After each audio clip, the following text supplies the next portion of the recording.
Yes, people, good evening, good afternoon, good morning, and hello to wherever you are in the world.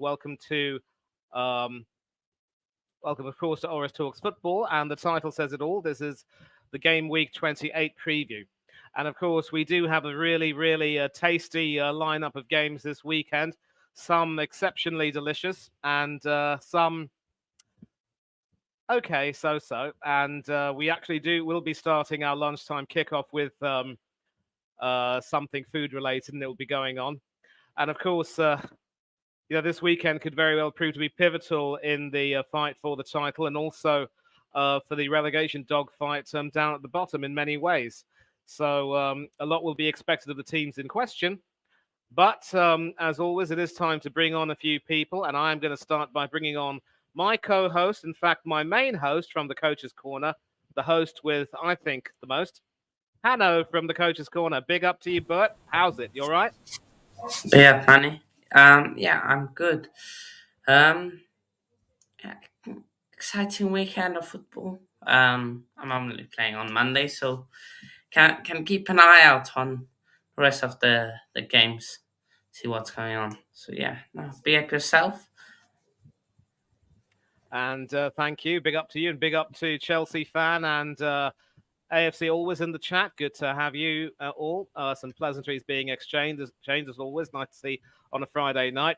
Also nice to see that we've got a DJ in the building, although he's not going to be playing any music. DJ Sinclairo. Ollie, how have you been, son? Been good? Yeah, I've been good. Obviously, Arsenal have been doing well recently, and we've got a chance to go top this weekend. So looking good for the Gunners at the moment. Can't complain. Yeah, but obviously not very on other sports wise. Not looking good for Wales. They're taking on France, so hopefully they can try and get their first win in the Six Nations and make me. It'll be good for both my two teams to get a win on the weekend. Yeah, I But we'll mean, see. Money Wales. yeah, Yeah, I'm not too convinced with Gatlin and his what looks to yeah. be his third stint as coach. It's as if he keeps coming back and coming back, and every time he seems to get knocked down in some way or another. He's dropped George North and Yeah. another person to My pick favorite Jamie player, George Roberts. North. My favorite player, George Yeah. Do you think North will make the next World Cup? North. I don't know. Hopefully, he's my favorite That player, so I'm that would hoping he remain to does. be seen, and he could possibly, eclipse Alan Wynne Jones in that particular regard. And now, Alan Wynne Jones time is retired, mate. I know he's retired, Yeah, and yeah, what I'm saying is he could very easily have played this World Cup, but I do believe external factors prompted him to quit. He would have been a real yeah. asset to that team, in my opinion. And of course, time to welcome our resident Luton supporter, one who is always hopeful, sometimes angry, with good reason in some cases. Stepsy, how are you? Yeah, not too bad, mate. Hello, Ollie. How we all doing? Big up, I'm good. Yeah, We're sometimes all good. angry. Trying Yes. to be optimistic, but it's very difficult. I get that. And of course, we will be expecting Orist and Mr. B to join in later. Mr. B is a little bit like the White Rabbit in Alice in Wonderland, always late. Sometimes he makes it on time. Sometimes he makes it on time, where when the situation is favourable. And of course, Orist is occupied, shall we say, and will be joining us later.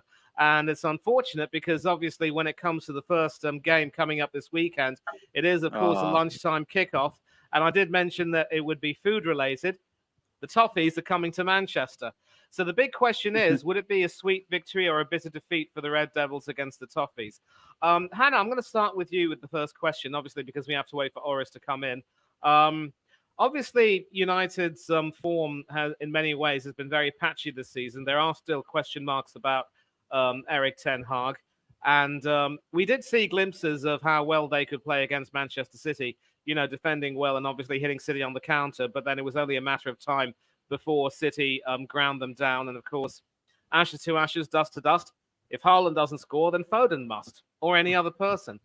And a match like this is probably what United will need. And as for Everton, the problems seem to be rising with regard to the ability to score and also they just can't seem to pick up a win of late. And although they have had 4 points given back to them, there is a lot of reason for them to be worried. So, where do you see this game going? Um, I know United aren't good, and I think they showed it in that City game. Just sat back, almost gave City the ball. City had more shots on target than United had possession, I think, which is a crazy stat. Um, and yeah, Everton, of course, were unlucky not to get to win away at Brighton. We'll get to Brighton when we get some fraud. Is doing some fraudulent business like Eric Ten Hag. But yeah, I like to be honest. Everton, last time they won at Old Trafford, it was 2013. Um, Luton once in the Premier League. Also have only gone 10 years without a league title. Now it's almost 20 years. Um, I think Prime Jose was still around back then. So lots have changed since then, and that record is still going to extend. It's going to be a 2-1 to United. Yeah, scrappy one. Goal scorers. Yeah. Goal scorers. Go on, No, go, no, go, go- on, go, Brett. Rashford. no goal scores. I think obviously, Rashford was able to find his range, obviously, against City, and that's sort of the way it proved. I think, obviously, we know that United are a good counter-attacking team. And Ollie, I'm going to come to you because we've also got to play United at Old Trafford later on this season, and we do not necessarily have the best record at Old Trafford. The 6-1 and 8-2 reverses are only too well known. I believe the last time we won at Old Trafford was when Aubameyang scored the winner from the penalty spot. Yeah, We just haven't been 1-0, able to get our act together against them.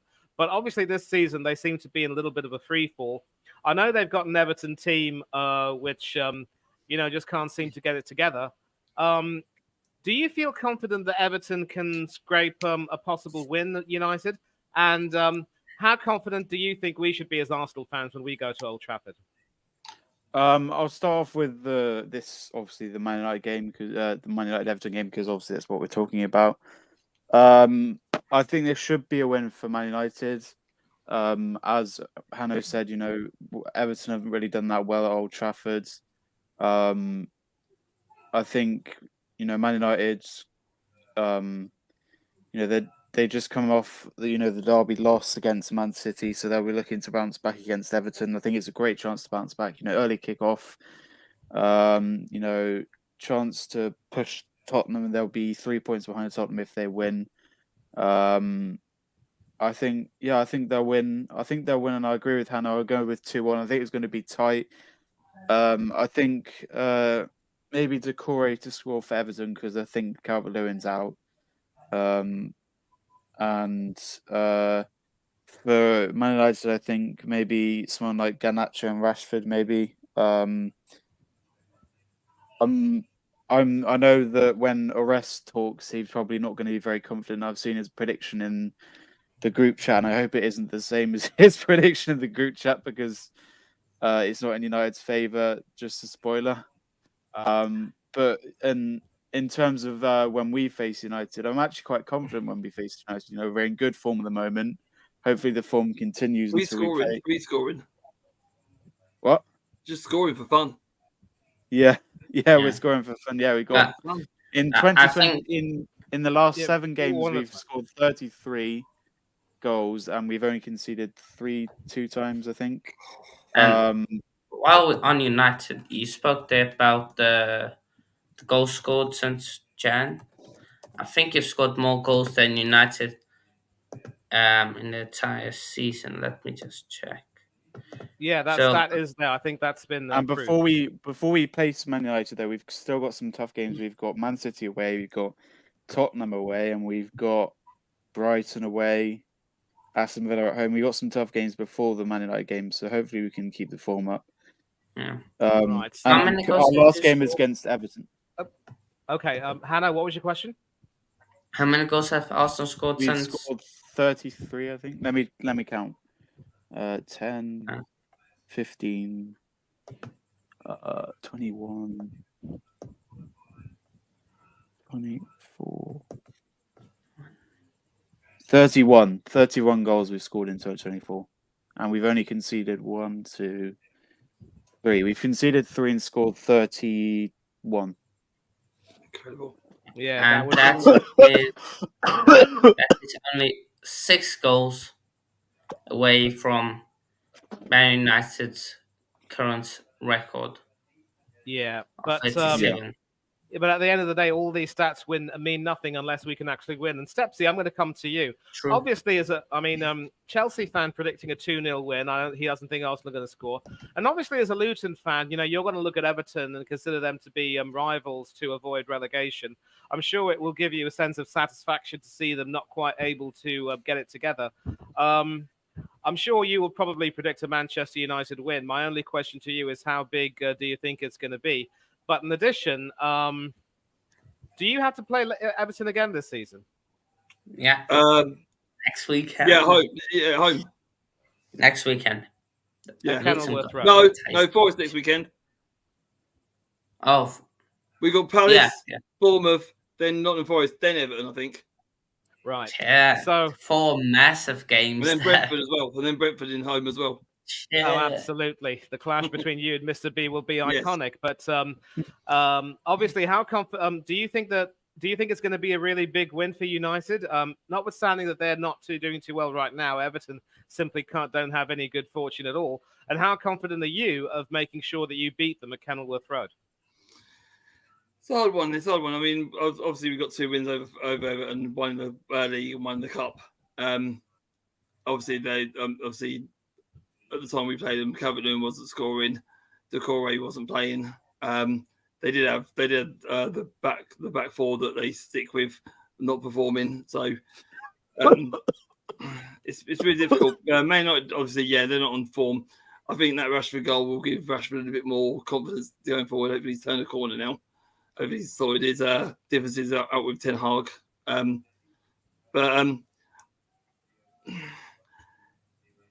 Man United being at home. Are Man United at home? Yeah? Yep. Yeah. Man being at home. Yeah. They're not the best travellers. I think Man United will want to bounce back from that derby defeat as well. It won't be a landslide. I can see Decore trying to get a goal. I don't see him scoring though. I see him being hustled out of any goal. They'll close him down quickly. And I'm going to go for a Man United 2-0 win, like Chelsea fans as well. I might just it won't be a landslide. Yeah, you said that. I might just stick my neck out here and go for a 3-1 win. I think United obviously are going to want to try and score a few more goals, and we know that they can score. Everton's defense will try and keep them out, but once they get ground down, I'm pretty certain that it will only be a long time before they concede goals. And speaking of conceding goals, we've got Sheffield United, of course, travelling all the way to Dean Court. And hold it. Yeah. Just before we go any further, I would say if Man United do score first, you see Everton's heads drop because when they do concede early or they do concede first, they do specifically drop. So they do. I've got a song for Sheffield. I got a song for Sheffield. Who put the ball in the Sheffield net? Who put the ball in the Sheffield net? No, Ollie, no. So it rests on that. All right, boys. What am I coming into, guys? It's the B. We need to make sure that we go over now. I wasn't gonna sweat. What's going on here, fellas? Anyway. Well, nothing much is going on. Orister's taking his time. He's a little bit occupied at the moment, but good to have you here. He's even late. Stop it. One at a time. I'm talking to Mr. B now.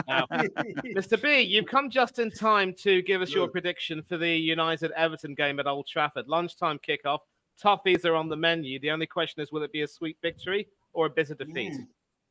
Could be a bit sticky, but I think, I think United should probably have enough for Everton. Be up Chelsea fan. Yeah, I think they should have enough just about for Everton, I'm gonna say 2-1 United. It's gonna be close. Right, so 2-1. so 3 of the panel have now gone for 2-1. Stepsy's gone for 2-0. Chelsea fans have gone for 2-0. I've gone for 3-1. I think we can all agree that the Toffees are about to get melted. And, again, now we've come to a team that seems to be conceding more goals for fun, not even changing their goalkeeper helps. Bournemouth, yeah, travelling to Dean Core. The only question is, can the blade slice the chip? I don't want any... Yeah. Now, Ollie! Who's in Vitality Stadium? Thank you. Now, Yeah, right.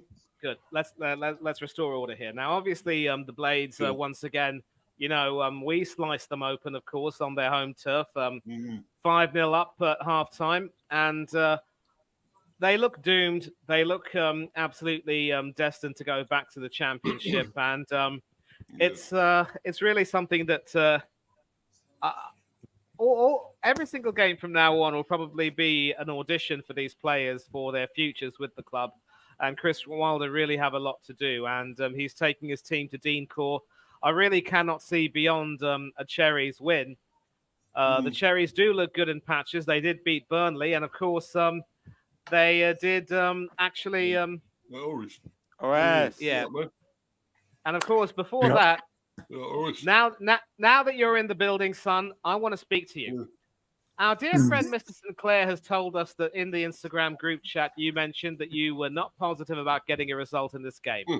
Come on, son. It's Everton. Hey, Manny, don't you dare do that. Because I said this about Fulham, and you was like, oh no, Fulham won't do this at Old Trafford. So listen, for me, look. Okay, listen, Oris, 1 minute. Listen, guys, a small request. I do not want to hear anyone laughing while people are trying to speak, okay? It's disrespectful. Oris, go ahead.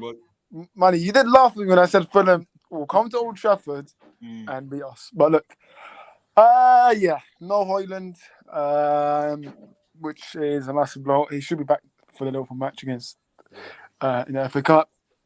If Anthony starts, then we're in trouble. Hopefully, Ahmad can start, but I'm not sure. But look, Everton, I expect them to cause us troubles, man. Like, I mean, deadly serious. Like, look, I saw a report that Ratcliffe wants to give Ten Hag 3 games. I genuinely think he's gone at the end of the season. Even if he wins those next 3 games that we've got, I think he'll be gone at the end of the season. We'll definitely have a new manager next season. But look, it doesn't look good for Ten Hag. But for me, when I say that, then again, these players, man, they'll still be here when the new manager comes. The players that have let down previous managers. But look, I'm going to stick to my score prediction. I said that we have our own score prediction league. 1-0 Everton. I reckon they'll come. No, points. He's serious. You're at home against Everton. Everton are crap. Ollie, we lost to Fulham at home, Ollie, mate. Yeah, Fulham are better than Everton. Okay, one at a time. Everton are in a relegation. It's gonna be an own goal. Boys, time out. One at a time. Stepsy, you want to say something? It's gonna be an own goal. I was going to say, I find it strange that like Man United and other teams the players have so much stroke to get the manager fired now. It's kind of ridiculous that they got so much power now that if they don't want to play for the manager, it gets them the sack. I know the buck stops with the manager, but they're there to play and they earn their wages. They should play for the manager no matter what the manager's doing to them. But they've got so much power now. I find it a little bit unresting for Ten Hag in my eyes. I think it's a bit doom and gloom for him because they don't want. I don't think they've got much faith in him now. And like, if Forrest is right, he's only got 3 games. Are they going to perform? I don't know, man. Yeah. For me, Mr. B. Sorry, go ahead, Orest. No, sorry, go Can I change mine? Sorry, can I just change mine? I'm going to go 2-0 United, actually. I can't see how do you guys just winning? Because we don't have Rasmus Højlund. Like, we're going to have to You got Rashford. Guys, one at a time. Rashford has scored, so I think he turned a corner. That goal is going to give him confidence. Stepsy, Orest has to answer the question, then Hannah, and I'll come back to you. Orest, go ahead. What was the question again? Who asked the question? I forgot. I believe it was Mr. B who was asking you something. You were trying to say how you could not be. Somebody asked you how you couldn't be confident.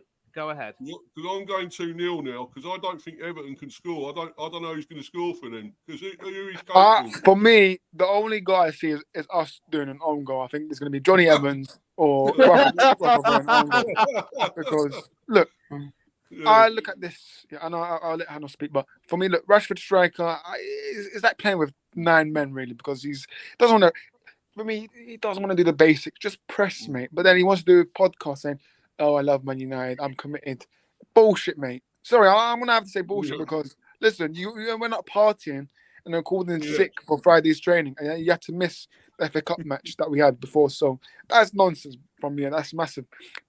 A word that we call here in UK PR.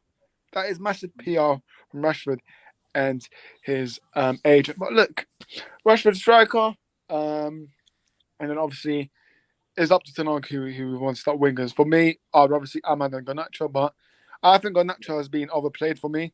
I don't know about you guys, but Garnacho has been way overplayed. He just looks out of shape, out of fitness. So, yeah. But Hannah, you were next. Yeah, Hannah. I was going to say I'll change my prediction to 1 Everton, but I think the best, if not to win, the best Everton, not to win to United, it will be a 1-1 draw. Because McTominay will definitely score somehow. Don't know how, but Bryce starts as well. But yeah, no, I think Roy said it there. Rashford interview, it's just BS, really. And then Garnacho, I think it's good coming off the bench, but it's not ready yet to play full 90 yet. It's, I would say, yeah, almost like we had with Mudryk at the start, who just wasn't ready. Didn't have the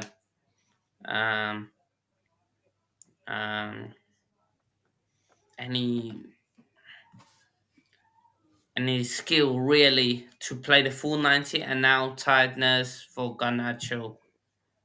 Just it doesn't look as potent anymore. And without Boylan, yeah, it's a long day, but I still think you scrape like 2 jammy goals from somewhere. Don't know where, but you usually do. Right. Okay, so we can keep talking about this for a long time, but we've got to keep moving on. And as I said, this is the team that concedes goals for fun, the Blades, and they're traveling to Dean Court, who are starting to score a bit. Well, I certainly wouldn't see them scoring 4 or 5 or anything like that, but they should be able to get a win. I don't see any point in talking about this, and I think we'll start with Ollie because our Arsenal pasted them 6-0. How many goals do you think Bournemouth will score? And let's just be quick. What's your score prediction? My question for you is, who put the ball in the Sheffield net? No, yeah. I think no, half the team did. I think this is going to be an easy win for Bournemouth. I think my boy Dominic Solanke for my fancy team is going to get a hat trick in this game, and it's going to be 3-0 Bournemouth. Because Sheffield won't score, Bournemouth are at home, and Solanke he's going to be on fire. He's going to smack in them goals, and it's going to be a clean sheet for my Bournemouth defender. Maybe some assists for Christie as well. So you never know, but I'm going Bournemouth 3, Sheffield United 0.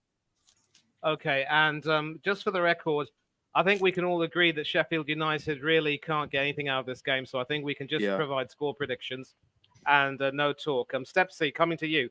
Score prediction: Bournemouth against Sheffield United. Yeah, like everyone said, Sheffield are down now. I think Bournemouth are pretty comfortable at home. I'm going for 3-0 as well. Chelsea fan also goes for 3-0. Mr. B, what say you? Well, I think Bournemouth will whack them. I'm going to go 4-0 for this one, Bournemouth. Oh, you stole my scoreline, man. I was going to Yeah. ask you your scoreline, Oris, and I think You now know what? I've No, got I'll it. change it. I'll change it. I'll say 2-0. Yeah, 2-0. change it, man. Go 2-0 5 ball. nil. 2-0 ball. Okay, very conservative approach. Hanno, what say you? 2-0 Bournemouth. Should be Okay, straightforward. I'm going to go for 3-1. I think Sheffield might score. Maybe they'll get a goal. They get lucky. But Yeah. Bournemouth should have enough for that. And now, of course, we will come to the Luton fan to ask this question: can Glasner's Ooh. Eagles pinch the hats off the Hatters, or will Yeah. the Hatters have the last laugh? So, Step C. Obviously, this is going to be a key game for you up against the Crystal Palace team, which until recently was managerless. They probably might want to bounce back from that defeat to Tottenham, where they conceded 3 goals in the last 10 minutes or so. Is there any weaknesses you can point to in that Crystal Palace team that could be exploited by Ollie Barkley and your boys? Well, we still missing key players like Adebayo still out, Lukonga still out, Bell out, Johnson out. That's not good for yo. So, and Osho's 50-50. So, but if he plays, it'll be good. So, the weaknesses that Crystal Palace have got obviously is Elise's out, and they sort of Glasner's mismatched the defense a little bit with not the 2 key defenders they've got. They swapped them around a bit, and they've been leaking a few goals in that area. So if they played the same formation they did against Tottenham, we could get some areas and pockets there. I do worry about Eze, obviously. Scored a cracking goal on Saturday against Tottenham. So I'm worried about him and giving him any space or any free kicks. I'm a bit worried about that. I'm also worried about Ayew, a hard-working player, and draw fouls from anywhere on the pitch. So he'll be a worry as well. But I think if we can sort of get on the ball early, start spreading it about, seeing what's available in their weaknesses, and concentrate on that, we should do well. I'm looking forward, and I'm hoping Hashi starts for Luton, the Japanese international. He's come on the last 2 games and looked pretty assured. So I expect him to start right wing back to push Enge forward. It'd be hard. I mean, we all know, I've been to Sellers Park a few times, and the fans are near enough that like our ground, close to the pitch, so it might be a little bit hostile. I expect the fans to get behind them early. We're taking a good contingent with us. We sold all our allocation, so we should make some noise. It'd be difficult, but we need points. We need points. It's a big week for us. We need points. We do. Well, we do. It's going to be a big week for us. I think Edwards will drew him up for this, and I'm going for a Luton 2-1. By the way, Okay, Cameron, check your DM, Cameron. Okay, yes. Okay. Thank you, Chelsea fan. I agree with you. Thank you. Yeah, no more interruptions. Chelsea I fan want a agreeing Morris with you, hat-trick. obviously. Ollie, stop it. Now, All right. Mr. B, we're going to come to you. How do you see this game panning out? Do you think the Eagles will have their wings clipped? Possibly. I mean, the thing is, also, congrats to Lockyer for his wife for having a baby there. Yeah, baby girl. Was it a girl, yeah? Yeah. Oh, yeah. Brilliant. Yeah, congrats to them. Well mentioned. Great stuff for them. Here I think Luton still had too much here, because I think Palace are only really a one man team, Eze, and if he don't do nothing, I can't see him winning it. So I'm going to go 2-0 Luton here. Wow, a real shock prediction in many ways. Oris, what say you? 2-0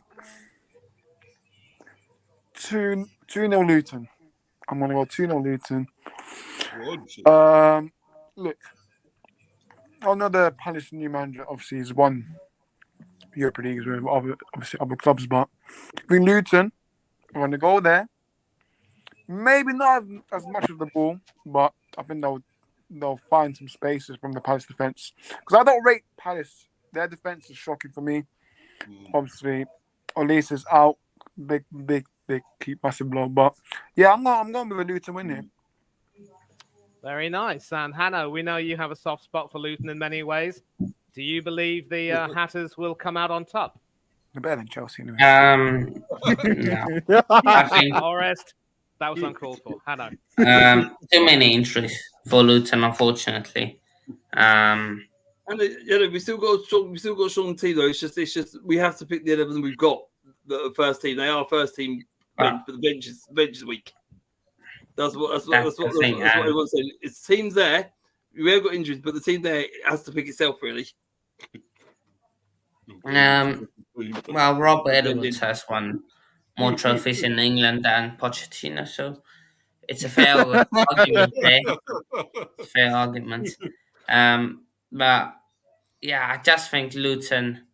There's nothing off from the bench. I get Palace output, so might cancel each other out. But I think home advantage will count for Crystal Palace 2-1. Okay. Has to be the odd one out, don't it? Has to be the odd one out, don't you? Yeah. Thank you. So, Ollie, go ahead. What's your prediction? I know a lot of people predicted, a Luton win. I do want to be generous to Luton. Obviously, it's a double game week. I don't know if we're discussing the Bournemouth Luton game, but double game weeks are quite special in FPL. Getting the extra points for 2 games. So I've got 3 Luton players: Menji, because Bell's injured, Barkley, and Doherty. So ideally, I want a clean sheet in this game, but unfortunately, that won't happen. Barkley will score for Luton, hopefully, or Morris, maybe for Cameron there, or he's probably got him in his team. But I think, unfortunately, it's going to be a 2-1 Crystal Palace, and they're at home, obviously, and I feel like they have a stronger team. I don't know. I just double open though. It's a chance to double open. Stepsy, let him finish, please. Yeah, I just feel like I feel like Crystal Palace is going to win. I just feel that I want Luton to win, but okay, Stepsy, now you can come in. I was just going to say it's our chance to do the double over Palace because we beat them in the as our first win at home over Palace when they did have Elise playing as well as a few others. Yeah, I know they're at home, but I just think because we're only 4 points off Forest and they've got a tough game against, I think it's Brighton. I think they've got Brighton. It's our chance to close the gap. I mean, yeah, okay, Bournemouth is our game in hand. Hopefully, you always will let me talk about that when we come to it. But I just feel that points that are necessary to keep in contention with people like the Forest, keep in touch with people like Palace and Everton as well. They're all there. Brentford are in the mix as well. It's just we've got to keep with the pack because if we drift away too far, then it'll be an impossible task. We want to keep in that pack, and with our game in hand over Bournemouth on Wednesday, I feel that 4 points is a must before we go into that game with Forest. Very good. Orest, go ahead. No, obviously, when Ollie mentioned Barkley, I don't know if you saw it, but that little turn he did against Aston Villa, that turn, that was a good turn. Listen, he's one of these people that every time I see him, and he's got the ball in midfield, he's got the ball near defence. He's so calm. He doesn't rush it. He holds onto the ball. It's like players are afraid to tackle him. And he'll turn and he'll find a pass perfectly. He's so assured on the ball. And I've seen that in Luton players for a long time. And he's just one of them players that you just know when he's on the ball, he'll ping a pass or he'll just relax and play a simple ball, and people run to it.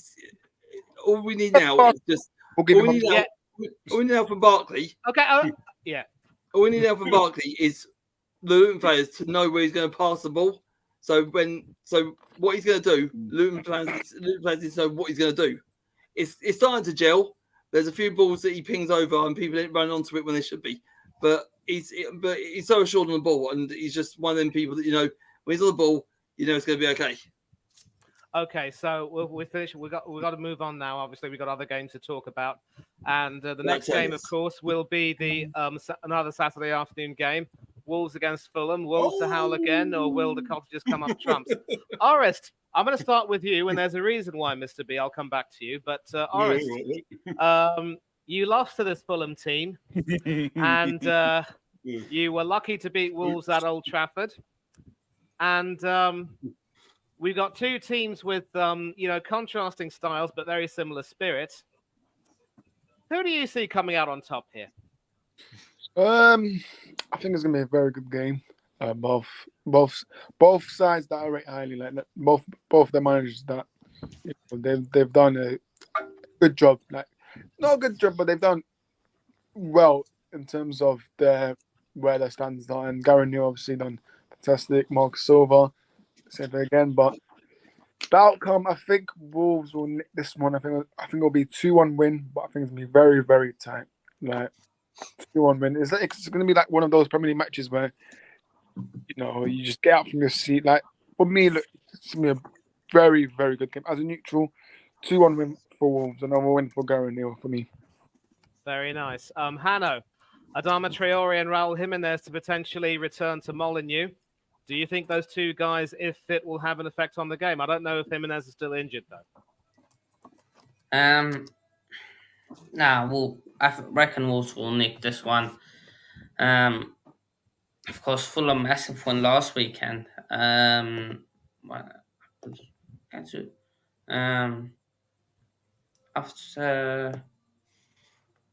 United, where is it? Fulham.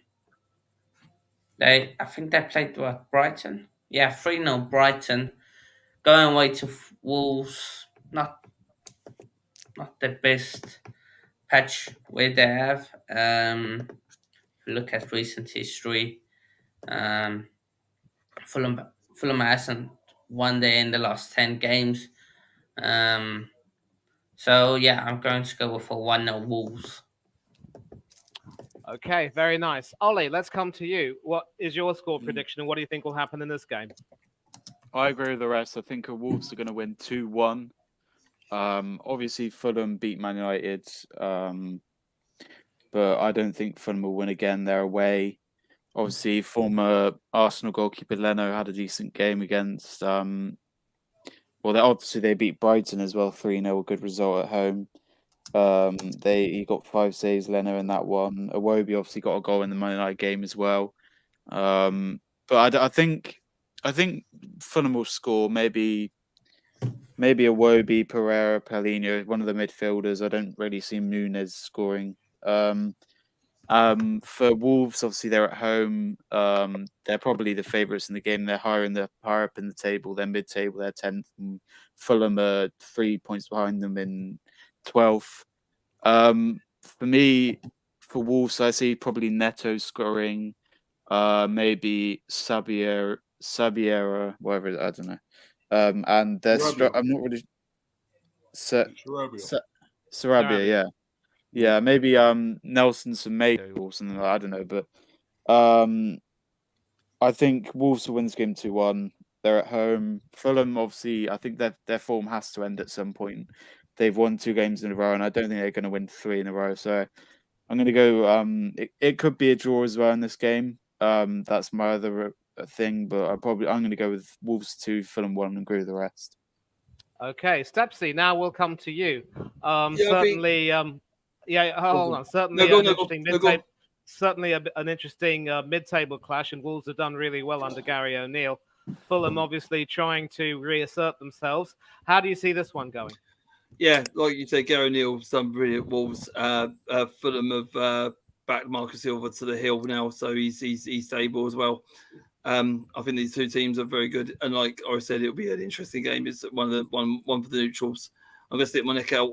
I think Fulham are flying high after their 2 wins. I think they still got some gas left in the tank. Wolves are always hard to break down, but they look to go forward and can leave gaps. I'm going to stick my neck out and go Desmond at 2-2. Ooh, a Desmond. Mr. B, are you going for a Desmond or a draw, or are you choosing sides here? No, Manny, I'm going for the Wolves, mate. They're going to howl and go and win 2-0. I'm saying here. Yeah. You don't think Fulham will score, Mr. B? No. Oh, Well, I think they've done well recently for them, but I think Wolves will have too much for them here, and I think they're a good team. Like, manager is brilliant, O'Neill, so I think 2-0. Yeah, of course, we've got to play Wolves at Molineux, the Arsenal, and I'm actually going for the Wolves to win 2-1. And I've also noticed that I didn't provide my prediction for the Crystal Palace Luton game. I'm not going to take sides. I'm going for a Desmond 2-2. 2-2. That way, back and get a point. Wow. Okay. yeah. At least that way, Stepsy. I'm staying Can I on your clip good that? side for now. Can we clip that? Yeah. Can we Yeah, clip that?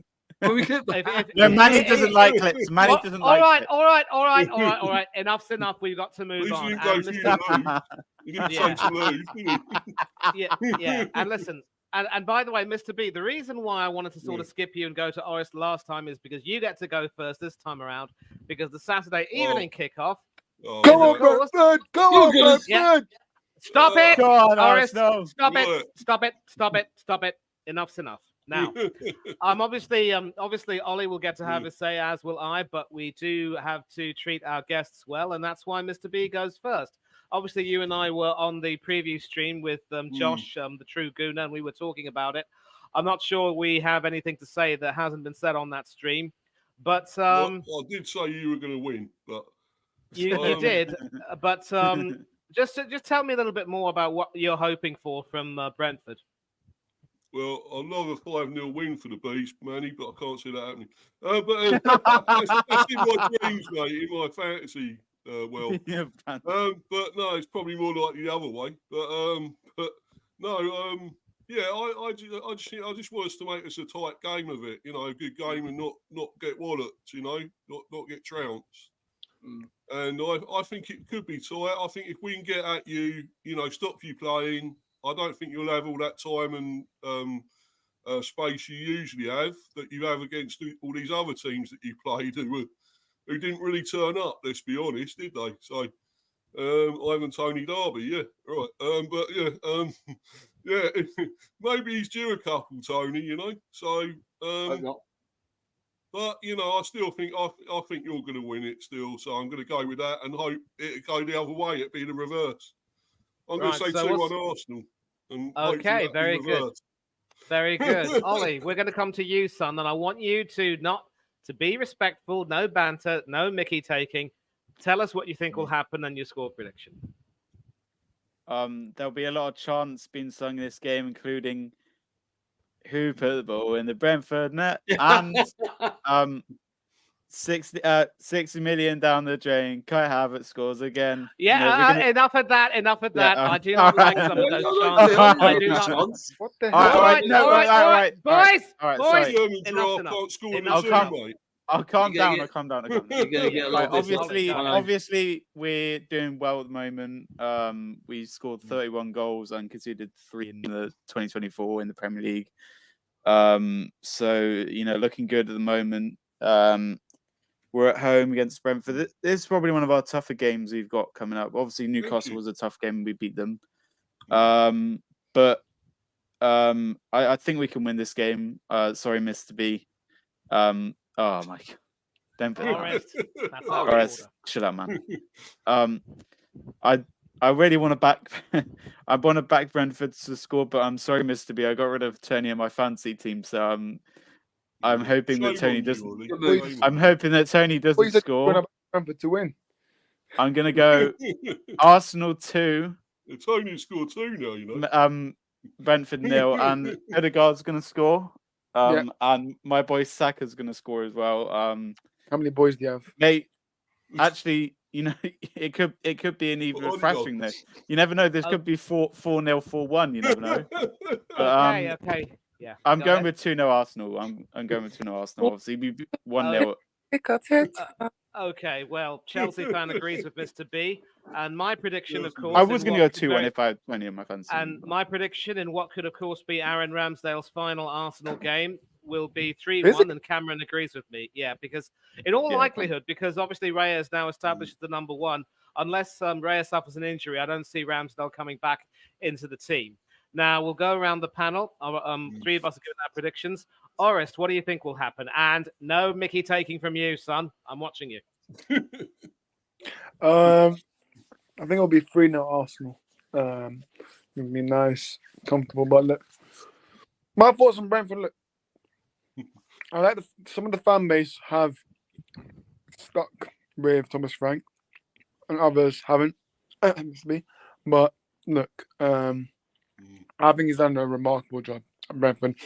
And you know what? Yeah, people might laugh, but I've been getting a lot of people asking me who my candidate would be for United manager this summer. Thomas Frank is definitely up there. You know, I would take him at United in a heartbeat. Like if it was in the top 3 candidate of him, we're linked with Potter and we're linked with Southgate, I'm taking Frank. Southgate can go do one. Potter, yeah, no thank you. But Thomas Frank, I still think he's. It's just something that tells me I think he's a good tactician, but obviously not this season. We haven't seen, but I just think he knows what he's doing. For me, I think he might have been let down with injuries, but look, they're gonna have to come to the Emirates and just give everything really. Like Tony has to be on it. All of it. It's not just about Tony. It's about everyone else out on the pitch. But look, Arsenal strong. Breaking records. Obviously, Super Mikael to one manager a month, so they're all happy now. But yeah, 3-0 win for me. Okay, Hannah, you're next.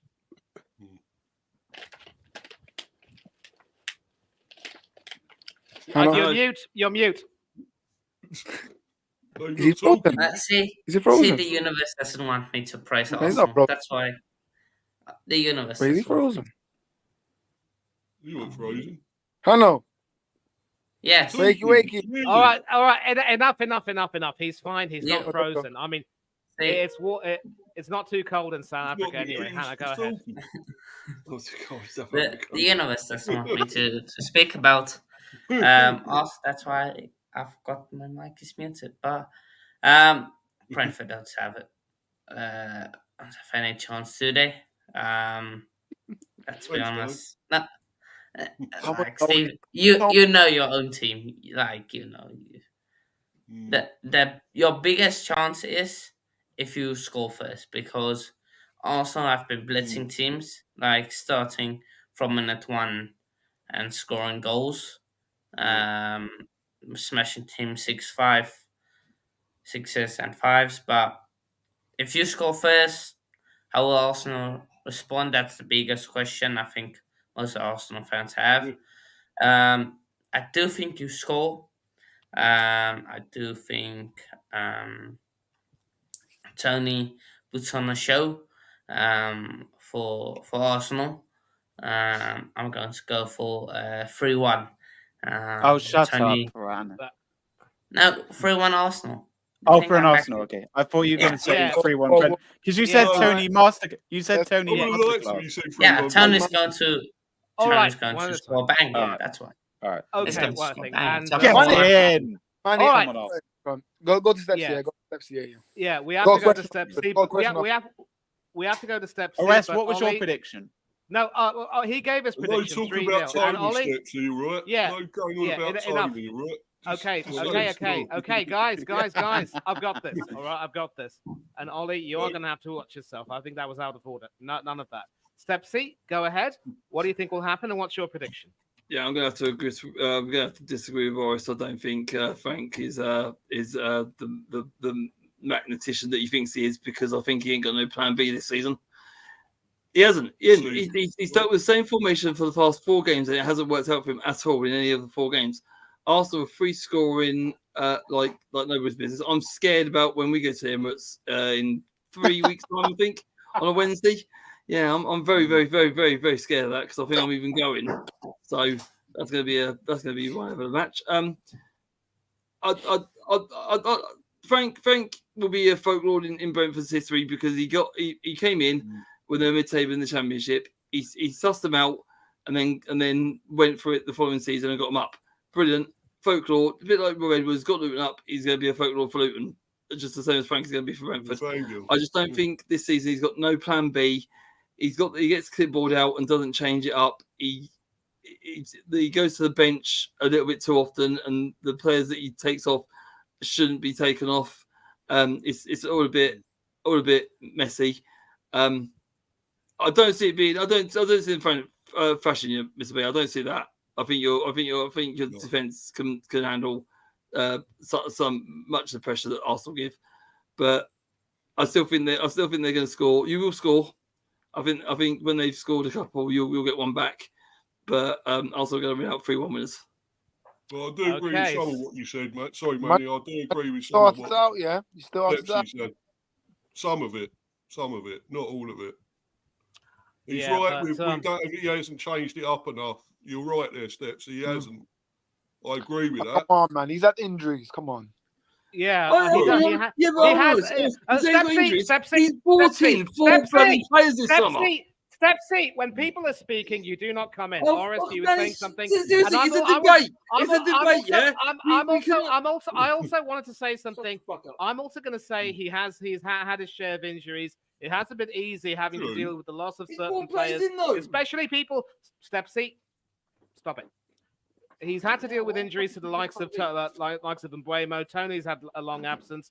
Ben Mee's also been out, so the defense has looked a bit weak. It hasn't been easy, but we can agree that he's had to change.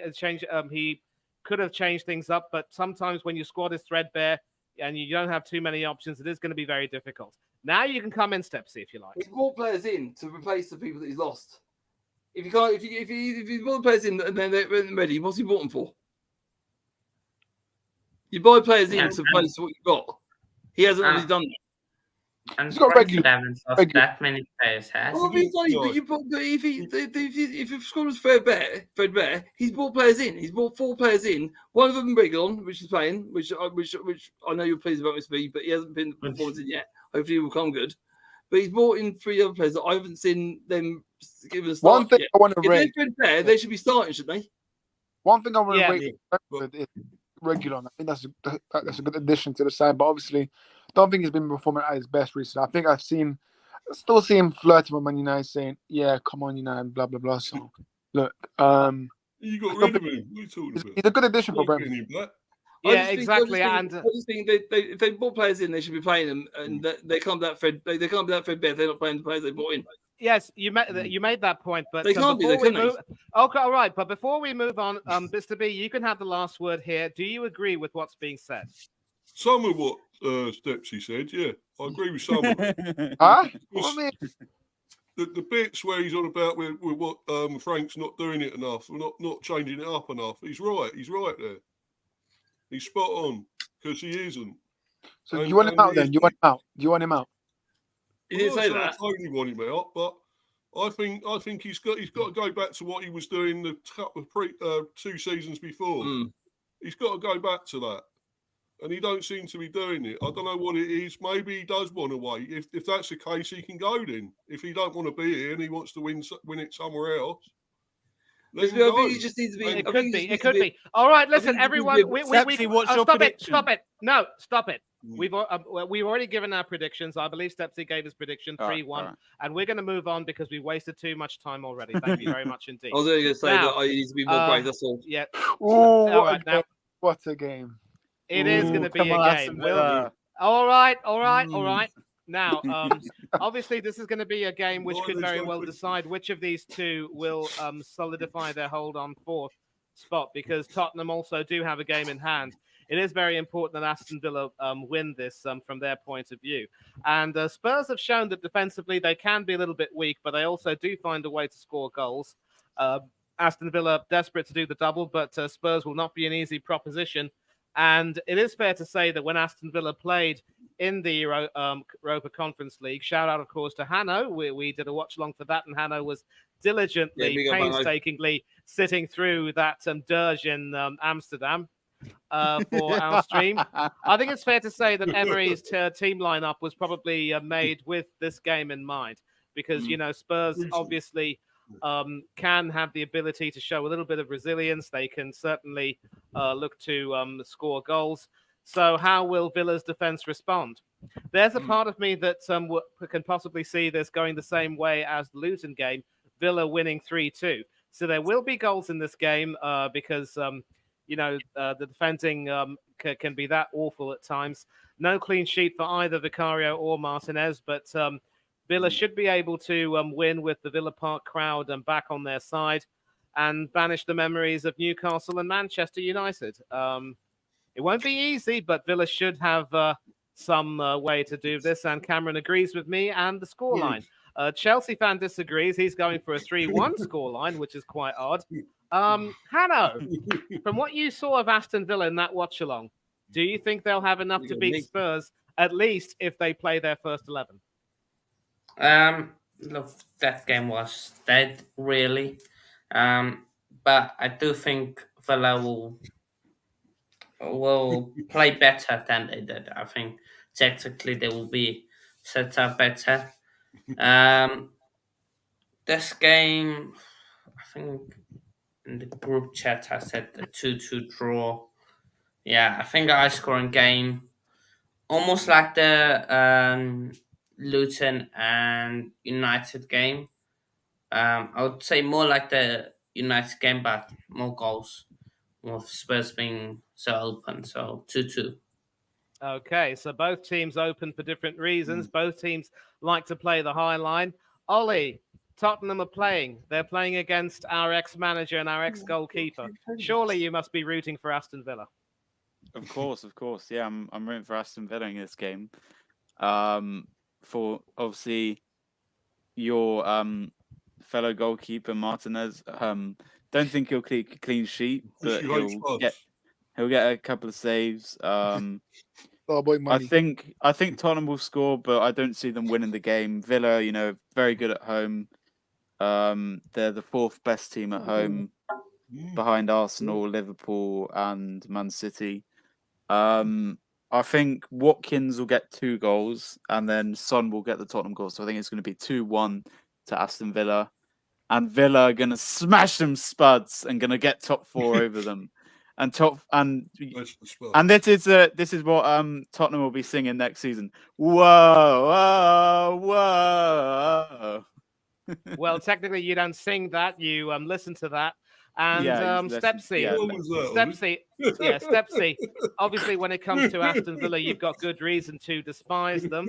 I wonder if you're rooting for Tottenham to win. I'm not, to be fair. What I saw from Villa on Saturday was it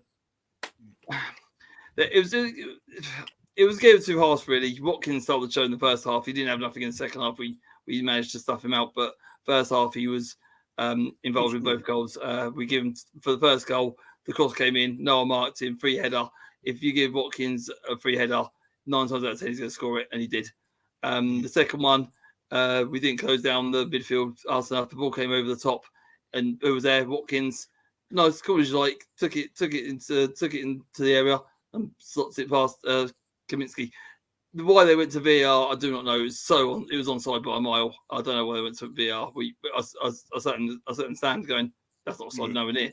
And everyone going, oh, that was offside. For me, nowhere near. Second half, we fought back. I don't know what Uri said to them at half time, because they sat back, soaked up a lot of pressure. We got a goal early on. And then Morris got one back halfway through the second half, and I thought, okay, the momentum's with us now. He made the changes at the right time, and I don't understand. The ball was in the middle of the park. The ball came over, and I don't know what Cabore is doing. He was wrong side of the keep, one side of the Dieng. Simple rule in football: 101. Goal side. You've got to be goal side all the time. That's basic defending. Be goal side. He was nowhere near him. He lost him. Dieng was there. Free header, and put it past Kaminsky. No fault of Kaminsky. He couldn't do nothing about him. Cabore was all at sea. He's done that twice now. He's done that against Liverpool when Diaz scored. He's done it for Dieng now. So he's cost us 2 goals. But Villa did look good. And if Watkins is on form, I think they'll beat Villa. I think they'll beat the Spuds. I'm going to go Villa 2, Tottenham 1. Okay, Mr. B. Obviously, your former striker Watkins in red hot form, definitely on the plane to Germany to join the play in the Euros effectively. Oh, yes, But the problem is, we know that Southgate will never pick two strikers up front, so it will be Harry Kane with maybe Watkins or someone else to come on. I do hope Watkins gets some game time. But this is an interesting game, obviously, because as I said, both teams enjoy playing the high line, so it will be quite open. It'll probably be a question of which team has the better low block and which team can score goals. It'll be Watkins against Heung-min Son, and that's why I'm predicting goals galore. Hopefully, Aston Villa can come out on top. But what's your prediction, mate? Well, to be honest, man, I actually wish Watkins was coming back to Brentford, to be quite honest with you. We could do a really good goal scorer, to be honest.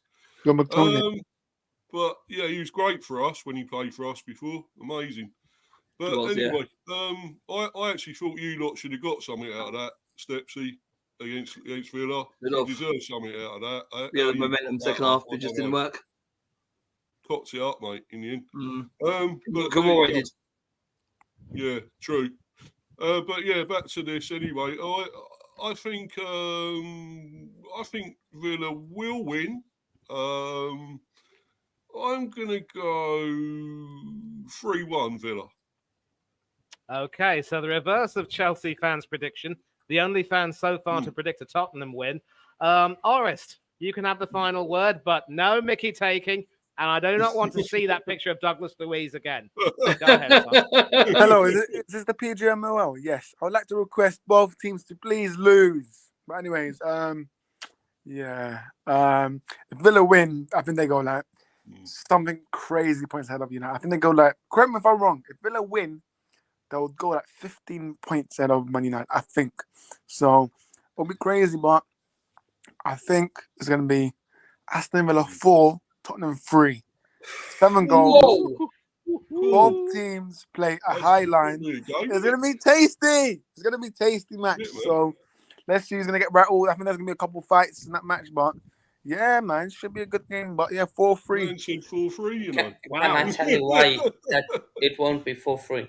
Because both teams won't finish all day dinner. They can have 10 chances. They won't finish their dinner. I disagree with you, Hanno. I think the Aston Villa this season have shown that they can score plenty of goals. I think they are better at finishing their dinner. Well, but listen, go ahead, son. Oh, we saw what they did against United. Like 20 shots did nothing. That was one game, and they've since recovered. And listen, we've got to move on now. And an interesting game over here. Obviously, Forest falling victim to Paul Tierney's silliness, really. And of course, we've got him on VAR duty when Arsenal play the Bees. Yeah. Good luck with that. Yeah. But Brighton and Hove Albion also coming off an absolute shellacking. Yeah, but Brighton obviously coming off a very chastening sort of result against Fulham, where they lost 3-0. So both teams in need of a win. The only problem is Nottingham Forest are far in greater danger of relegation than Brighton are. But Brighton are about to say goodbye to Europe very quickly. Two teams not in the best of form. The Portons do say that this should... I won't go far, but I mean, for me, taking a look at this game... Was it beat Brighton? Roma, wasn't it? Was it Roma? Yeah, it was Roma. It was Roma. And Dybala. Yeah, and... I mean, obviously, you take a look at both these teams, you probably can't look beyond Brighton. But with both teams obviously struggling for form at the worst possible time, it's almost difficult to pick a winner over here. But we're going to try. Ollie, let me start with you, son. Seagulls to defile the forest? I think in this game, I think Brighton will win this game.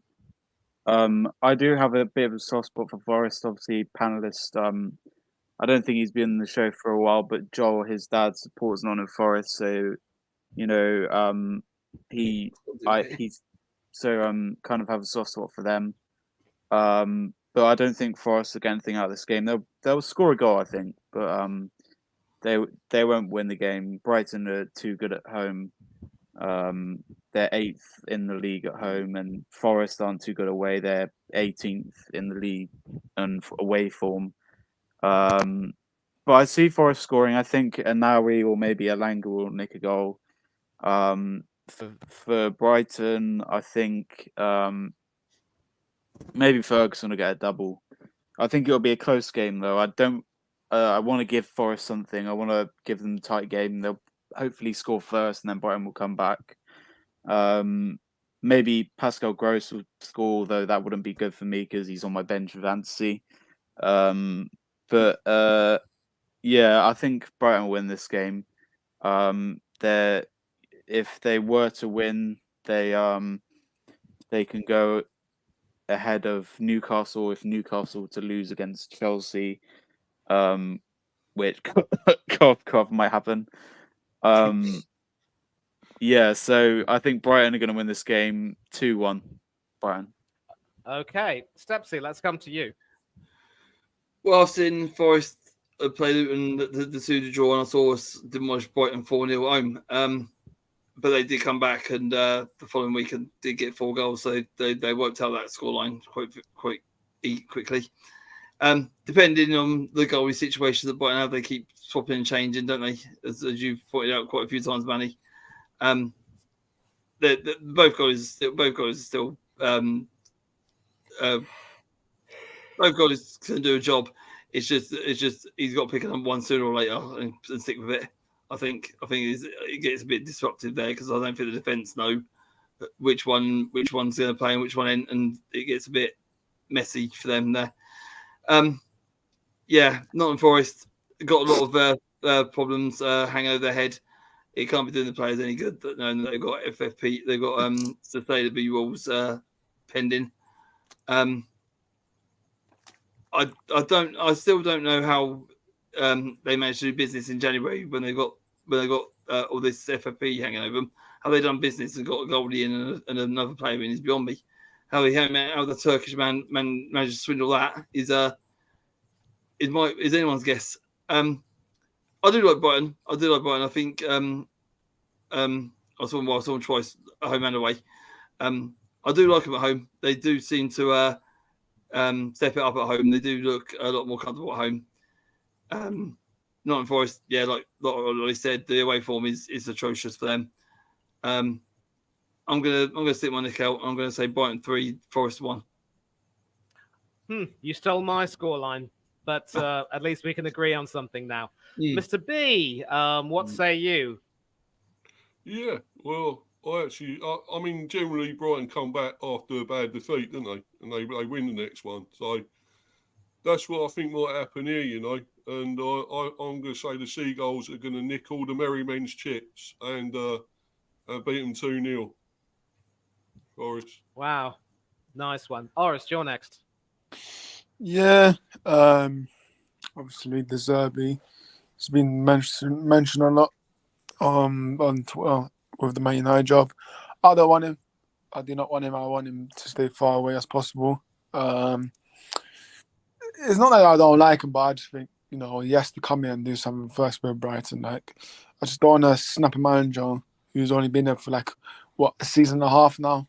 So look, let the Zerbi do his own thing at Brighton. Then, I understand it. But yeah, Brighton against Forest, I reckon 2-1 Brighton, but it's gonna be a tough game because obviously Forest, they've been dealt very, very unlucky because the past 2 games they conceded in the last minute. So yeah, let's see what happens. But it could be a good game. But Brighton at home, they usually turn it up. So yeah, 2-1 win for Brighton. Okay, 2-1 Brighton. And Hanno, what say you, son? Well, 2 slappings in the space of about 4 days, 5 days. One of Fulham. So Sunday, Monday, Tuesday, Wednesday, Thursday. 5 days, 5 days, and 2 slappings.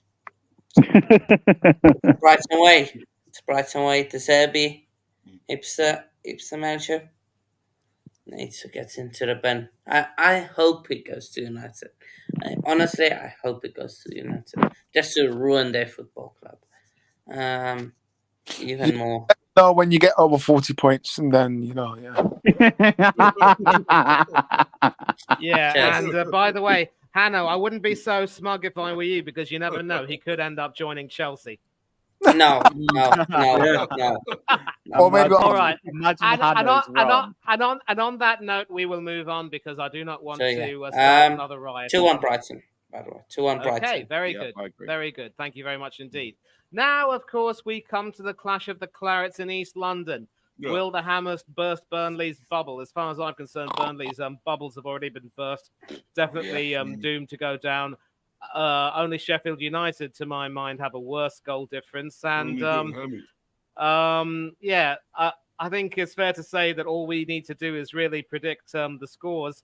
I'm going to start by saying it'll be 3-1 to the Hammers. Maybe Burnley will nick a jammy goal. Who knows?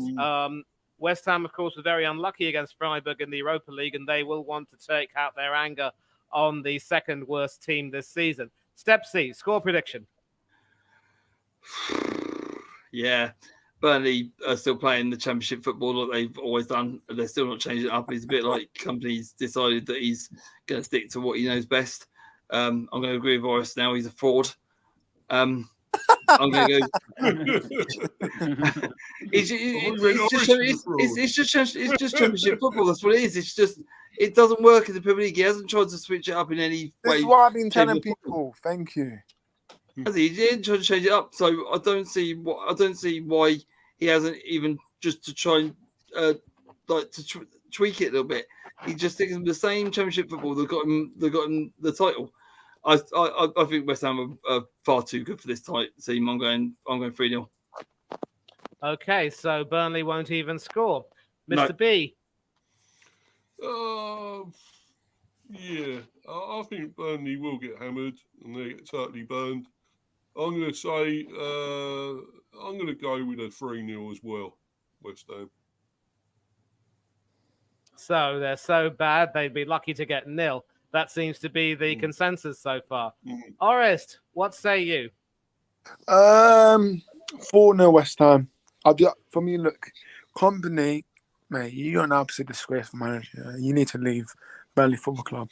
I've been calling They won't it get rid of him though. since day one. No. This guy's a fraud. Yeah, people need to stop looking at those videos he did back in Belgium.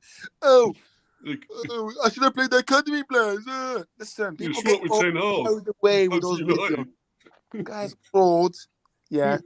Get back to where he did in Belgium. I don't know, Antwerp. Go back to where Antwerp. Maybe they missed you, but listen, they need someone else. I know Jose Mourinho's in the job They somewhere. need a rest.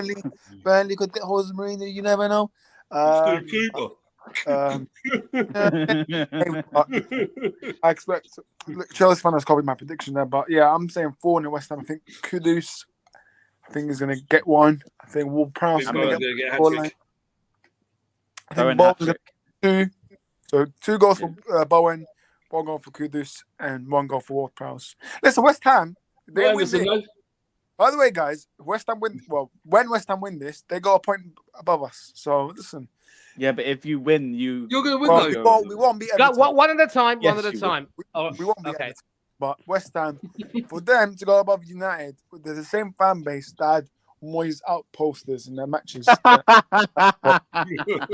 It's not. I just think might West as well get West Ham and put it out on his bald head and then put it in our next match. So, yeah, man. Look, listen. I think Moyes. I've always said West Ham fans, you got us.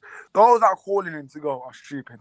Because look, the minority of West Ham fans are calling for his head, and I don't understand why.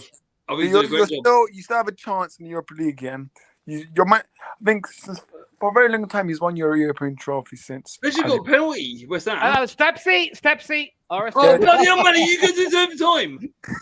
No, seriously, every time. No, step seat. You know the drill. No, step seat. He has to speak. No, he has to speak, and then you speak. All right. 4-0 West Ham. Sorry, 4-0 West Ham. Okay, now you can talk, Step C. They did deserve a penalty. Yeah, Step C is right. Yeah, Step C is right. Yeah. Okay. Do you agree, Arrest? Right. Ward-Prowse free kick. You heard it here first. Well, I don't think he's been very good at free kicks. Probably. But I don't think, like Step C, I was about to say that. I don't think he scored. I don't think he has scored as much as obviously he did with Southampton. But look, That's what I was gonna say. please, The thing West is, Ham fans, what I'm asking, just back the manager. Like, I'm not even trying to say this purposely, but David Moyes, he's done you guys a brilliant job, man. Like, he made West Ham fans in tears last season. Like, guys, come on, man. I know the football's not great, but listen, Moyes when he's at United, mate, it was like hoof ball. So, look, man, stick by him, and yeah, let's see what West Ham. Okay. We need to move on. We need to move on because we've got some games to finish. I'm sorry, we're taking too much time already. Yeah, We've already spoken about this a great deal. Man, really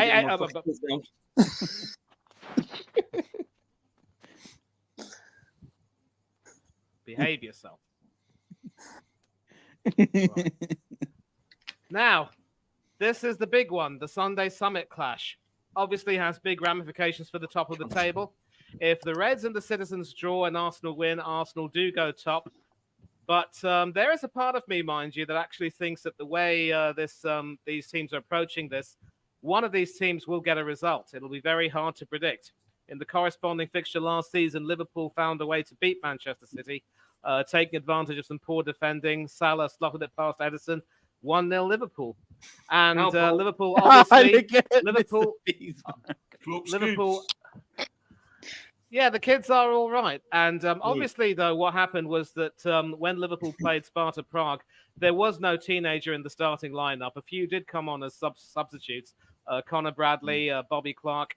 And there was no Dans, but maybe he could be in the squad for this particular game. And the Citizens also looking quite good against FC Copenhagen. But there are going to be some weaknesses for both teams. Obviously, Liverpool will have to see if Ibrahim Konate and Joe Gomez will be fit to feature. And defensively, they could look a little bit weak, especially if Van Dijk and Konate aren't in the back four. I think Klopp cannot afford to mess about with the defense too much.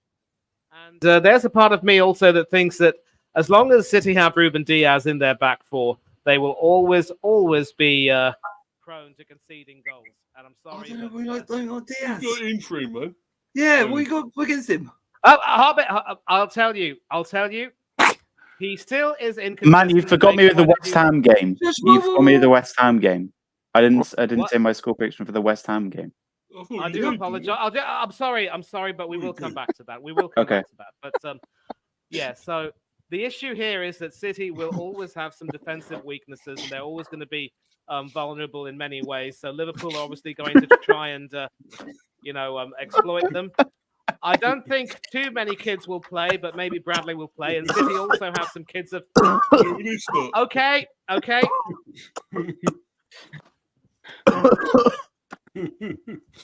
I've just muted him until he stops coughing. Why did you mute my mic? Because you were coughing, and I didn't want to hear that. Okay, thank you. Now we're going to start with Mr. B here, obviously, because we started with Sepsi last time around, and I know you've got the picture of them children, but I think you might need to. Ollie, Ollie. Yes, I know it's Klopp's kids. Kids. Stop. Calm down. You arrested you muted me. He's laughing. Yeah. Now, obviously, as I've said, Liverpool will look to try to play as much of their first team as they can, and Mohamed Salah coming back could make a difference. I'm actually going to go for a very tight 2-1 Liverpool win, which won't suit Arsenal, but which will possibly help Liverpool march on and maybe end City's dominance. Would you concur with that, Mr. B, or are you going to go for a Desmond or maybe take the other side? I think there could be a few goals here, Manny, to be quite honest. Yeah, they're both capable of getting a few, aren't they? So I'm going to go for a Desmond. 2-2. Okay, a Desmond would suit Arsenal well, but that's only if we win against Brentford. Orest, you do not like either of these teams. Which one do you think will win, or do you think it'll be a draw? I think obviously the best thing for you guys, Arsenal fans, is for a draw. I think that would be superb. But you know what? I do think it will be a draw. Desmond 2-2. For me, I think Okay. you know what? I think City score for. I think City get 2 goals actually, and it'll be half time. Then obviously Klopp will get the inhalers out and all that rubbish, and then 2 goals for Liverpool second half. So yeah, 2-2. Okay, so with the kids. so far, only LFC for Life has agreed with me that Liverpool could win. He's gone for a more convincing 3-1. He says he might be deluded. I'd like to think that you're more hopeful, and I will not use that word to describe anyone, even the ultra positive Arsenal fans. Hanno, a Summit clash, top of the table. What do you think is going to happen? How interesting about this game is for the first time in a while, the second game between these two teams are being played at Anfield and not at the Etihad. Usually this game is at the Etihad. This game, I think it's like the Arsenal game at Anfield. Both teams cancel each other out, almost 1-1 draw. Oh, very interesting. So we've got more draws here. Ollie, I know a draw would suit Arsenal, a draw would suit you and me, but do you think that? Technically they are drawers, but I get where you're coming from. But Ollie, would you like to see a draw? Do you think a draw will happen, or do you think one team will trump the other? I can't agree more with Hanno and Mr. B. It's going to be a Desmond. It's going to be a 2 draw. And Arsenal are going to beat Brentford on Saturday, and then there's going to be a draw. No, I'm not talking about that. There's going to be a draw on. There's going to be a draw on Sunday, and Arsenal are going to be back at the top of the league where we belong. We're going to be back at the top. That's my prediction. All right. Well. And one more thing. Yeah, exactly. But anyway, he's given his prediction. I mean, obviously he's trying to be positive. And also, what's your prediction for West? Yeah. Oh yeah. Haaland will get 2. And for Liverpool, let me just check. For Liverpool, Núñez will get 2 as well. So both strikers will get 2.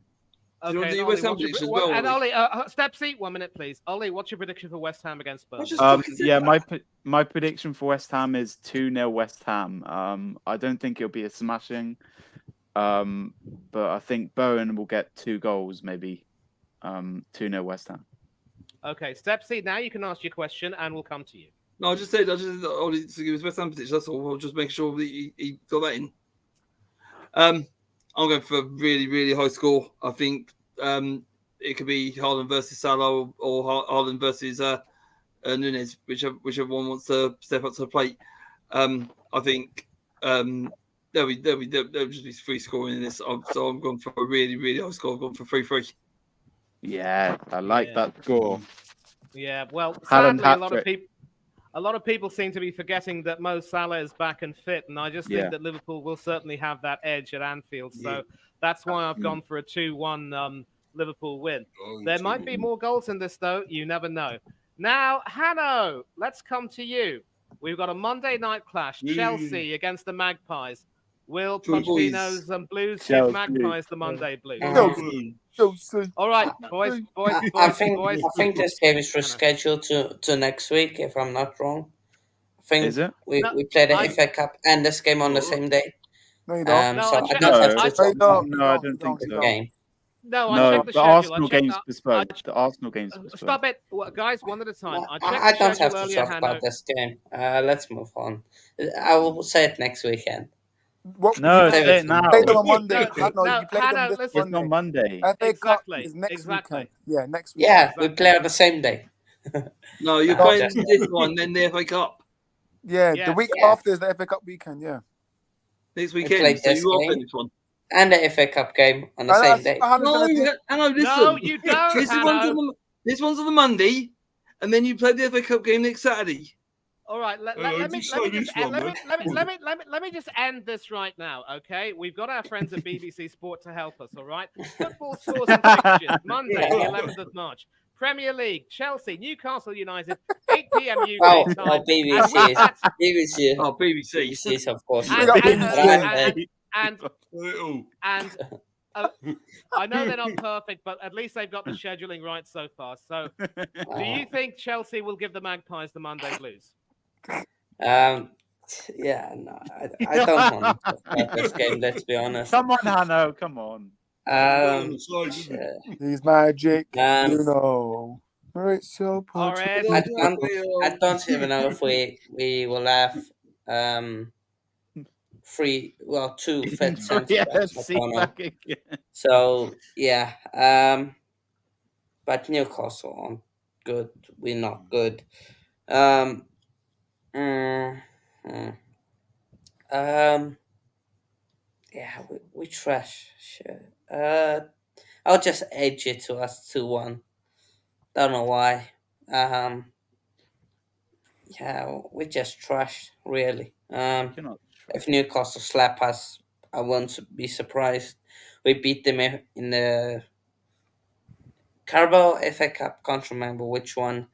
Carabao. We were lucky to Carabao. win that. Because of course last minute Trippier chested in his own box. Mudryk equalizer, got all the way to penalties. So yeah, I want to go 1-1. I think that's the best scoreline to go in this game. But 2-1, 2-1 Chelsea. 2-0 Luke. Okay. So Chelsea fan, Yeah, the other one we in the chat. don't have a left back, so That's- probably Wait, what's that in your background, Mr. B? Okay. Groundhog Ollie, Day. we are all right, Oh, guys. right, Guys, please. We are going to come to you now, Ollie. What's your Chelsea, prediction? What do you think will Groundhog happen? I think Hanno and Chelsea fan will be happy with my prediction because I've gone with a 2-1 Chelsea. I think Chelsea will win this game. They're good at home. You know, they gave Arsenal a game 2-2. Arsenal. You know when last we played you? They 6 months ago almost. they beat Fulham at home. They beat Preston at home. They beat Crystal Palace at home. So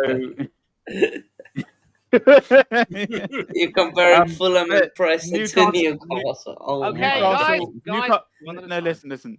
Newcastle aren't that good away, so I'm backing Chelsea. Chelsea are decent at home. They're not amazing, but I reckon Cole Palmer will get.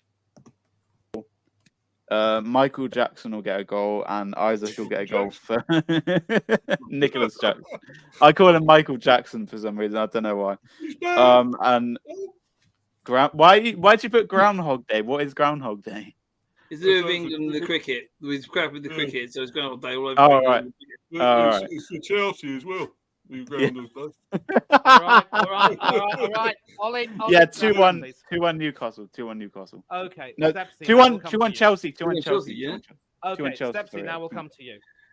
Yeah, I think Newcastle were a good side. I rate them highly. I don't think Chelsea have got a can't chance really. I think Newcastle will turn up. They want to get European football again. They're pushing for it. Chelsea, they're not getting Europe again, so they're stuck in the mud and mid-table obscurity like it will be. Chelsea will score though. It'll be Cole Palmer that will score for them, and Newcastle will get 2. So that'll be Isak and Gordon. So Chelsea 1, Newcastle 2. Okay, Mr. B. Obviously, the Groundhog Hog Day picture does look fairly appropriate for Chelsea in a way. And but I think a lot of people are sort of ignoring the threat that Isak and company will provide, and certainly Chelsea have had their share of poor results at home, as Hanno can tell you. In fact, they lost to your Bees at home earlier this season. And of course, you drew with them very recently. And Newcastle, well, now that they're getting some of their players back, they do look a little bit more ominous. So as much as I do feel for Pochettino, I certainly can't look beyond the Newcastle win here. Some pressure lifted off Eddie Howe. Do you agree? Well, I mean, the thing is, they are struggling, Newcastle. Really? Well, they are a bit, aren't they? They haven't won. When have they won? Inconsistent is what you're looking for. They beat Wolves 3-0 in the last game week, I think. Yeah. Oh, right. Oh, was it? Oh, right. Oh, I thought they were losing quite a bit before then, though, weren't they? This is a tough More one. research, Mr. B. Up the Toon Army. Yeah, I actually think I'm going to go a shock here. I know I don't generally do this, but I'm going to go Chelsea to win. Yeah. I'm going to go 2-1 Chelsea. Come Okay. on. Come Very on, good, very good. Chelsea. And one more thing. Whoever's playing with the volumes of other people's computers, please stop it. All right. I don't want to see any more of this. I'm not doing that. Orist, I'm not doing that. I don't. Somebody's doing it. It's not nice. Okay. Please stop it. Whoever it is. Orist. Finally, we come to you. Chelsea against Newcastle. What's your prediction? The Geordies to cause an upset. Obviously, the objective for Chelsea is to drag it over 40 points. If they do that, I think that's a fantastic season. Look, Chelsea, Newcastle, Monday Night Football. I'm just going to stick it out 3-1 Newcastle. You're joking. You're joking. I can't You're blame you, joking. but Oh, It's what they deserve, yeah, Pochettino. Yeah. You want to loan up Brozier to Fulham, yeah? And you got Nicholas Jackson, yeah? You can't finish his plate. You can He's probably, not a scorer, I don't think. He's a he's thriller. you can probably Mostly, finish outside of the football pitch, but inside when he's playing, no. He can't finish. But look, I mean, midfield, you got a bunch of clowns in midfield. You got Enzo, who? Enzo what? You got Enzo Fernandez. man, look. Midfield. Old Trafford is falling like- down, dude. all right, guys, let him speak. Oris, go ahead. But yeah, 3-1 Newcastle for me. So, Put the Hannah's comment up. Put Hannah's... answer. All right. We're gonna move on now. Oh, All right, okay, boys. Enough is enough. We're gonna move on. I'm gonna give my prediction as well. 2-1 to Newcastle, and the reason why I wanted to move on is because we will actually talk about this because I don't think that with Champions League action on Tuesday and Wednesday we will have time to cover this. But obviously, this particular game is a very emotional game because of the Lockyer connection. And since Lockyer's sad departure that day, Luton have, of course, shown some terrific spirit in terms of being able to fight and earn some good results. And this game, of course, will be replayed on Wednesday, so we probably won't have time to preview this. Stepsy, I'm going to come to you. What is your hope for this particular game, and how do you think the Cherries will play against you? Are you going to pick them off? I think they're doing a cardiac arrest charity event before the game. So if anyone who's going, please put some money in your pockets, put it in the boxes around the ground and that, and there'll be a bit of a ceremony there. This will be emotional. It's unfortunately it's got to be replayed. It was 1-0 when it got abandoned. I see it playing out sort of similar. I think Luton will put out some spirit here and try and block out the Lockyer memory and go for a result here. But I'm going to give Bournemouth some respect because they got some good fans and they did a good solid for Lockyer as well. They were it was like a community. I like when the football actually came together that day, and it was really good to see that all aside, all the rivalry aside, the football community came together for Lockyer that day, and it was really nice to see. Respect for the paramedics and the doctors at Bournemouth. They deserve a lot of time and respect as well for getting there quickly and helping him.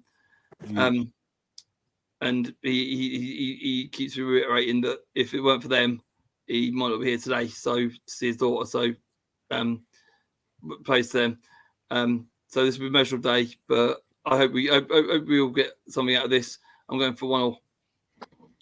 Okay, so I've just been informed that the game will actually be taking place at Dean Court instead of Kenilworth Road. So thank you very much indeed for reminding me of that. I stand corrected. It will be at a couple of weeks later. It will be at Dean Court. And Mr. B, obviously now what we're going to do is I'd like to end the stream quickly, so we'll just have maybe one or two sentences and then your score prediction. Mr. B, go ahead. Yeah, made up for Lockyer. His wife giving birth to a baby girl, brilliant, and What Bournemouth done there was brilliant for everyone, for the whole football community and everyone. Brilliant from them, and they should be commended. And so I think Luton will just have the edge. I'm going to go 2-1 Luton. Oh, okay. Oris, quick score prediction. What's going to happen? 2-2. I think it's going to be Desmond. Obviously, Tom Lockyer, obviously, shout out to the paramedics, man. Like, obviously, I know it's a different situation, but obviously we've seen it before with Christian Eriksen. But yeah, obviously he's got what was it, baby daughter now, so congrats on that. And yeah, look, I think Luton will definitely. I think the fans will accept it to a draw at Bournemouth as well, considering they've been very good side. So yeah, 2-2 for me. Okay, Hanno, what say you? I think just the whole story behind it. Luton will be outplayed 2-1 Luton in this one. Okay, so a lot of sentiment behind Luton. And Ollie, what say you? Simple win. I obviously wanted to back Luton in this one. I might change my prediction, but I know you've been nice to me, Stepsy, but I know it's for Lockyer, and I'm sorry in advance. I know everyone's going for a draw or Luton, but I'm switching up. I'm going 2-1 Bournemouth. You don't have to agree, Ollie. You don't have to. Ollie, see you later. Take care. No, don't do that. He doesn't have to agree, does he? So no, I put that in the group chat, but I'll change my prediction to 2-1 Luton. I'll change it to 2-1 Luton. But I put 2-1 in the group chat, but I'll change to 2-1 Luton because of Lockyer and stuff. But my prediction in the group chat is 2-1, but for the stream it's 2-1 Luton. Just I don't want to upset you, Stepsy. I don't want you to... It's fine. It's fine. Okay, well, obviously I'm going to have the last word. So I'm going to have the last word on this and end this thing. As well as Luton are playing, I do think Bournemouth obviously will be determined to do as well as they can at home. They will show Luton and the Lockyer family a great deal of respect. I just think Bournemouth will be at least marginally too strong for them. It will be a 2-1 Bournemouth win. But on a happy note, I want to say this right now. To Tom Lockyer, we're really happy that you were able to recover from that. And we do wish you a full recovery and the very best in what happens to you from here on in. I don't know if you'll be able to recover in time to represent Wales and try and help them qualify for the Euros, but I'm sure they will be thinking of you just like they were thinking of David Brooks when he had cancer. And also on a happier note, I would definitely like to make sure that we offer our congratulations on behalf of everyone at Oris Talks Football and the chat to you and your wife on the birth of your baby girl, and we wish you a very happy and blessed fatherhood. And so obviously Hanno had to go, and I will big him up. Do catch him on do catch the Coach's Corner and follow his socials. I'm sorry I don't know his socials personally, but do subscribe to his channel. Obviously, as his co-host, and we do a lot of great work together. He's the one who sets the agenda for the channel, and we do some really good watch-alongs for football, some good cricket shows and other stuff. And do please show his channel some love. A really terrific initiative. And his Instagram is Hanno_coach_corner. That's his Instagram. Good. Yeah. Thank you very much indeed, Ollie. And speaking of which, we are going to go around the panel. So I will come to you first, Mr. Sinclair. Shout yourself out. Tell us what you got coming up and where we can find you. Yeah, so obviously big up for having me on. Big up the panel first. Big up Manny for hosting on behalf of Arrest. Obviously Arrest was late and he hosted before he was on. So big up there. Big up Arrest, of course, the host for Excellent Football, the founder. Big up Mr. B, of course, always here. Obviously, usually late, but he's always here. Yeah, thanks. Big up Stepsy, and of course Hanno as well, who left just a minute ago. But Manny, so you can catch him on a few other channels. Coach's Corner. I haven't been there for a while, but I'd love to go back on there. I know they're doing Six Nations content and cricket and stuff like that, so I'd love to go back on there again soon. Mr. B been his channel a few times. I've been his I was on his first cricket stream actually, so I've been his cricket channel and his main channel. Obviously you can catch me on Arrest Dogs Football. A few other channels that I can't really name. If you want to catch me on my channel, DJ Sinclairo down below there. It's actually 2 weeks ago today. I saw an example in Cardiff, so videos out from that. I haven't done a stream in a few weeks, but there was a problem with my StreamYard. It wasn't signing me into my account, but it is now. So there'll probably be a stream next week. Hopefully, if we beat Bournemouth, Brentford. Careful. Careful. You beat all three of them, you'll be all right. If we beat Brentford, I'll definitely do a stream next week sometime. You won't beat us. You won't be doing one then. Come on, Thomas Frank. guys, please. I know we're at the end, but one at a time. Yeah. And then so catch my example videos and stream coming soon. I'm also streaming this from my channel as well. I do that sometimes, so I know I can do that now. I can stream Arrests from my channel. Big up Cameron, who's in my chat. If you want to catch me on Instagram, ollie.sinclair556. I'm on the road to 900. Like, I've been having problems in my followers in the past where I had once like 890 and I've gone down to like 858 or something. So keep following, share the page around. I've done a post about a song that came out today that I saw live with the example gig before it came out. I did a post about example. I did a post about when I went to the Arsenal women's game. David Rare fan page 1, you can catch me on there. Do match day posts, full-time posts, do some stories as well. D. Sinclairo 556 on Mixcloud. Didn't do a mix today, but there'll be hopefully a weekend mix out tomorrow to make up for that, and there'll be new music at the start for and then so that's where you can find me. Snapchat, PlayStation, Xbox, PC personally DM for that. The big up the panel for having me on, and that's it. Big up. Good night, guys. And come on, you guys. All right, Stepsy, you're next. What have you got coming up? Where can we find you? And a little bit more. Yeah, obviously, work's taken over a bit of YouTube, so I can't get YouTube up and running at the moment, but hopefully I will do in the near future. But you can find me on, obviously, Oris, big up for having me on again. You can find me on Coach's Corner with Hanno, big up Hanno. You can find me on Mr. B's Football Chat and Mr. B Talks football, thoughts England cricket. We done a stream today, which was good fun. Down in the dumps, but like that. You can find me on Instagram, Stepsy Boy. You can find me on Twitter or X, as Elon Musk has called it, Stepsy Boy 82. And if you want my Xbox, just hit me up. Can also find him arguing with Manny on my channel as well. Yeah. That was a cheap shot, Oris. We didn't need to hear that. But anyway, Mr. B, thank you for coming on. And do please shout yourself out. Yeah, man. Mr. B for Life 182. Mr. B Hive Football Chat. So I had a few things going on. Obviously, the cricket stream again today, reaction to that shit show in India yet again. Well, it was. I'll be another reaction tomorrow for the third day, which will probably be all over. We'll probably lose tomorrow. I wouldn't be surprised. So obviously we got the review for the Bees and Arsenal. Who knows what'll happen there? Hoping we get something out of it, but I don't know. I can't really guarantee that. I've got no confidence with that. But you never know.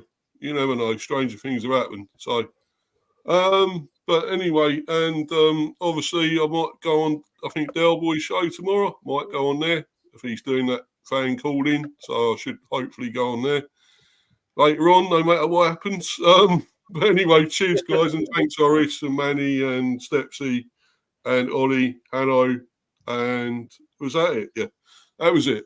Cheers, guys. Anyway, being on again. As always, come on, you bees. Well, socials, catch me on Instagram and Threads at Manny Thangatharai1981, Twitter Thangatharai1981. Obviously, here on Oris Talks Football, Coach's Corner, Del Boy Gunner TV, and a few other channels. And I don't want to take up too much time because at the very end, we've got to pay tribute to our founder. and the host with the most. Yay. Oris, Right. big up, of course, for organising All this right, stream and all tell right. us. Tell us. Thank you, gentlemen. Now, do tell us what else might be coming on the channel and what anything Yeah. extra you might be doing. Yeah, we'll big up the panel. It's always good to see you guys. Always fun talking about the greatest Manchester United side. No, I'm joking, but no, always fun to talk about football with you guys. But yeah, big up yourselves. Yeah, nothing much lately. I think we're just gonna keep doing previews. Reviews will happen soon, hopefully. Fingers crossed. I'm expecting Hardeep to be back very soon. Obviously, he's taking a massive break. Personal issues, so he will be back soon. I think there's a lot of rumors on the chat, not today, but saying, oh, did we kick off Hardeep? No, we did not kick Hardeep out. He is taking some time off. Big up. Yeah, so he'll be on stream soon. But look, first of all, I just want to say something. Obviously, last Saturday, I think the stream was at 5 o'clock. So if you guys in the comments and if you're watching, go on Miss Melina's YouTube channel with a live stream about Steve Steely TV, and yeah, make sure you guys check out because I think she put the link where you can donate in the description. So please, I know a lot of people have suffered, and for me to know as Stephen before is just for me like he's a great person, but it is sad. I know a couple that I know do suffer as well, or that has the relatives. But yeah, that's what I want to mention. But yeah, first of all, big up to Manny for hosting as well. We done well. But we do need to, when it comes to argument, let one at a time. I know Stepsy does get annoyed, but one at a time. But that's how it is, to be fair, when it comes to podcasts. Like, we don't want to overtime it. We don't want to go on forever. But yeah, let's see if Man United will win. If they lose, it won't surprise me. And yeah, for now, I think that's everything I said. Twitter or Footy, you can find me on there. I'm very, very active on there. Instagram or Football as well. I think we fit over 500 followers, so on the road to 1K. But yeah, that's where you can find us. But yeah, good stream, lad. Good stream.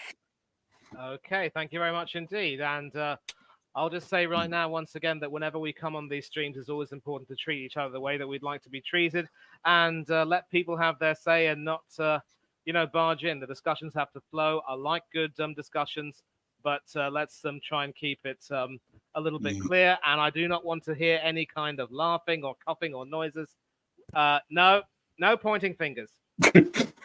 This applies to a lot of people, and I don't want to single anyone out on a live stream. But anyway, for now, it is time to say goodbye to all of you who are watching in the chat. Thank you very much indeed. You're the ones who make this channel what it is. Enjoy the weekend. Enjoy the Super football. Thomas Frank, let's go! Mr. B, don't leave. Yes. Yeah, Mr. B, stay in the back room, please. All right. Stay in the back room. All right.